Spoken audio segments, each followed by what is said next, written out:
عارفك انت اللي بتتفرج عليا انك بتحاول تبقى دايما هيركليز في نفسك، وده مش عيب، العيب في انك ما تعرفش تنفذه صح. عشان كده بقى يا صديقي العزيز انا طالع بالجلابية علشان الموضوع بتاع النهاردة كله عادات وتقاليد واصول.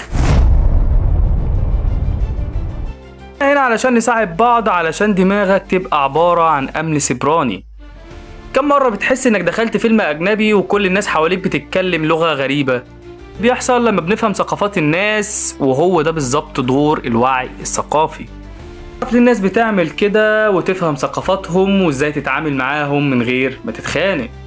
قال ليه أهمية الوعي الثقافي؟ تخيل كده يا صديقي العزيز تفهم الناس صح، تعرف تتعامل مع أصحابك والشغل هيمشي أسهل، أو حتى الجيران اللي بيهزروا بطريقة غريبة. تقول يا نهار أبيض ليه كده؟ هتقول ده أنا فهمت ليه كل واحد بيركب الترند. دلوقتي هتكون انت البطل اللي فاهم كل حاجة وبيضحك على المواقف بدل ما يتعصب. كمان هتكون أذكى وأفضل. يا صديقي العزيز انتهت الحلقة الأولى من الوعي الثقافي، ومش هوصيك علشان احنا مكملين مع بعض، هتعمل لايك وشير وكومنت